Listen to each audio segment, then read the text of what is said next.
Hi guys, how's it going?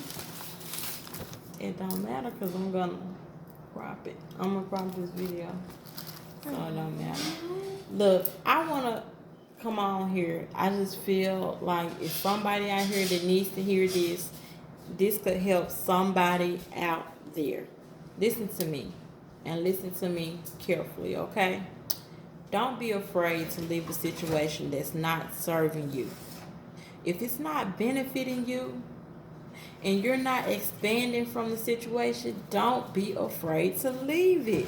Leave it alone. Stop giving it chances after chances after chances after chances. Stop letting people access your energy. Protect your peace. Let me tell you something.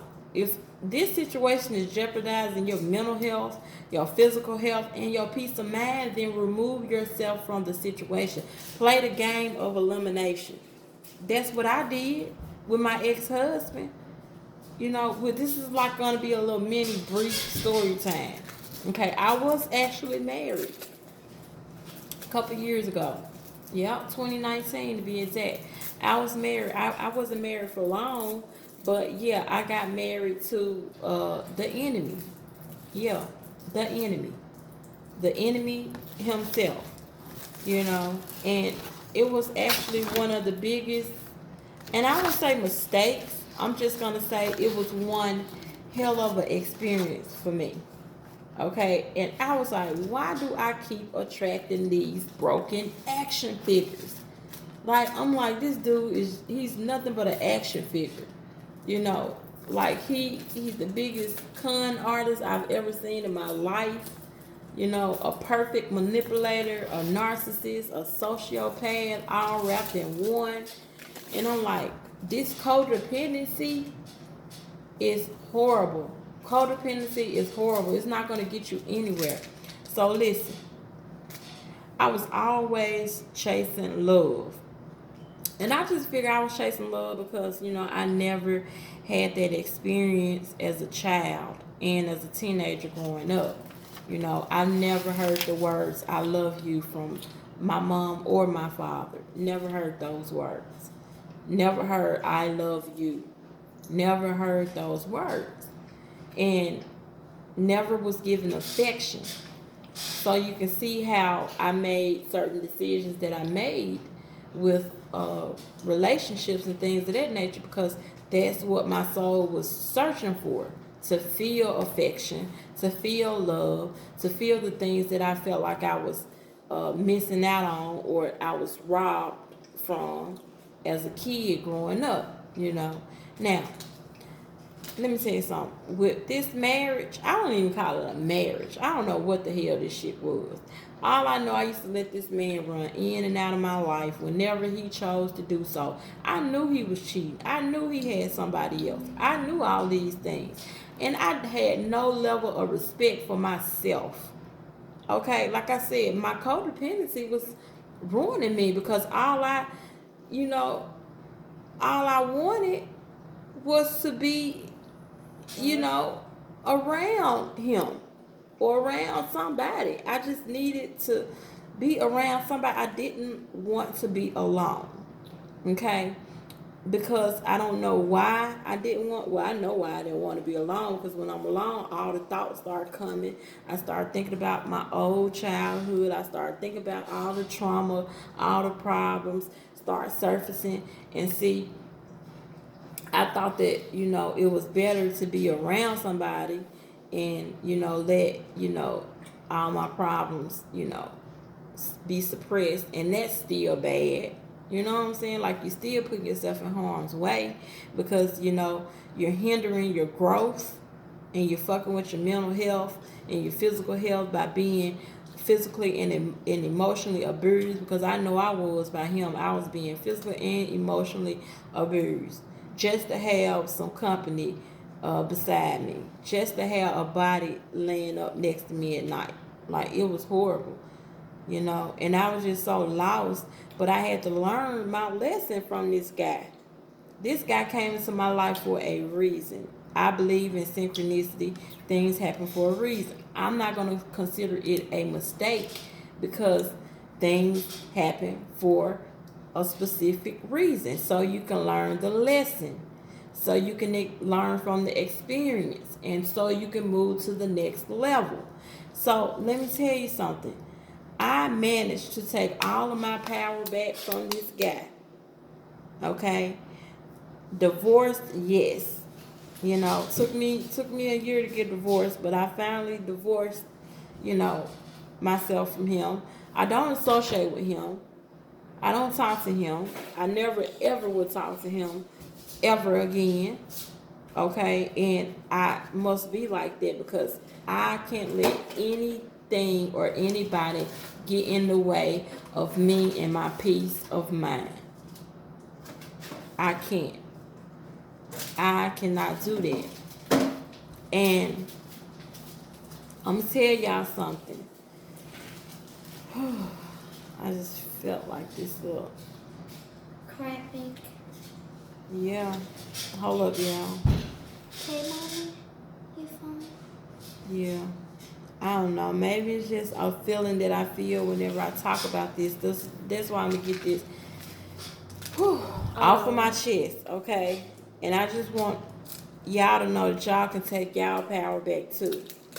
Okay? I mastered this lesson that this person was brought into my life. My ex-husband was brought into my life for a reason, and I mastered this lesson.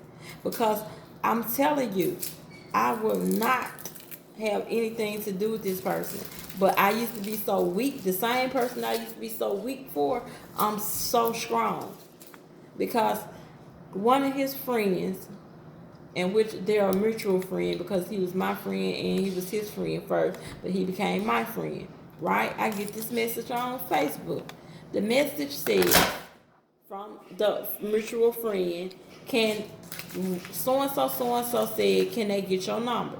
So my ex-husband asked this guy, which is our friend, could he get my number? I replied, I said, definitely not. And the guy already knew how I feel about my ex-husband, so I don't know why he chose to even send a message, because he been saying, oh, he's going to get you back, and I keep telling him, no, he's not. That's not going to happen. Not today. Not tomorrow. Not never. And so anyways, I replied back and I said, definitely not. And guess what? I cut the mutual friend out too now.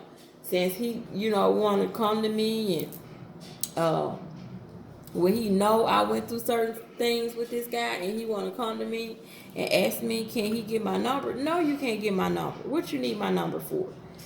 Definitely not. So I told him I'm not giving him my number, and furthermore, don't ask about me. I'm just invisible to him. Let him know that I'm Miss Invisible. That's what you can. I'm Miss Invisible. I don't exist in your world anymore. Like, you could never see me. You could never have me. You could never associate with me. Like, that's done. Done data. We're through. So I'm just letting you all know you can take your power back. You do not have to be weak for somebody just because you're codependent. What you need to do is, right? You need to get your power back. I keep saying it. You need to discover who you really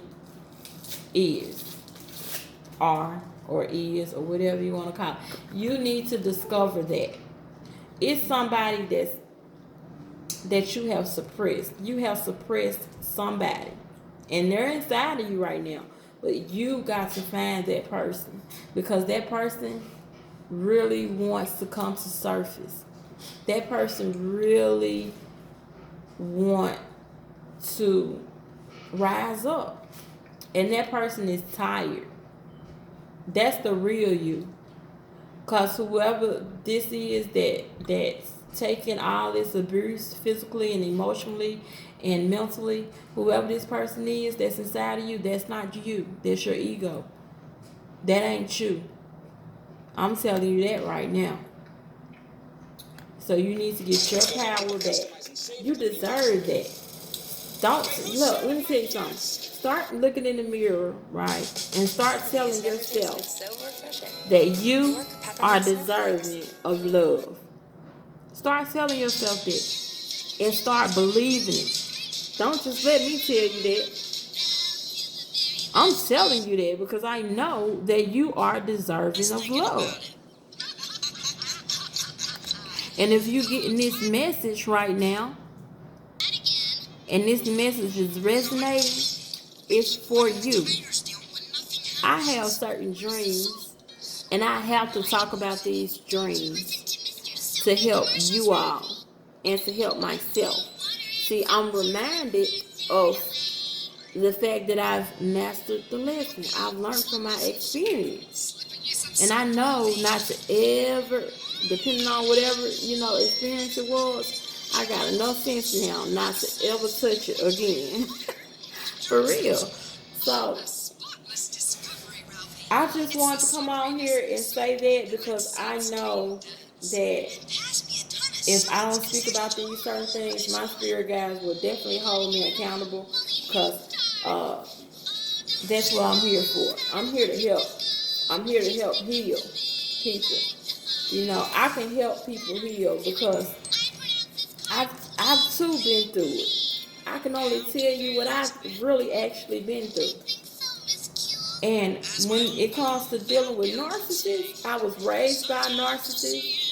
Okay, I have family right now that I grew up with in the same house, sisters, and I have went a whole year or maybe 2 years without talking to one of my sisters on the phone. Yeah, so I know so much about these narcissistic people. And once again, I don't pass judgment on people because I just don't do that. I'm at a point in my life right now where I'm expressing unconditional love. I'm giving it and I'm receiving it. My spiritual guides give it to me and I give it to you all and I receive it back. And we all in this together. Because how can somebody really teach you something if they really haven't ever even been through it? They can't tell you how to really actually get through it. They can tell you how somebody else said or say that they can get through it, but they can't tell you their own personal experience. This is my personal experience. And honey, I'm going to tell you this. I've been through heartache after heartache after heartache after heartache after heartache. Because you know what? My soul had refused to listen, to settle down and pay attention to the experience. Except my soul was just, steady trying to give these people chances. Not seeing people for who they truly are. Okay? I was sitting up here steady telling my husband's ex-husbands, ooh, disgust me. And I was just like, oh my God. I was sitting up here telling my ex-husband my secrets when I knew, and I've actually heard him tell my secrets to other people. Expose my secrets. Yes. And I'm steady sitting up here. So see, he was brought into my life for me to learn certain lessons. And those lessons had a lot to do with trusting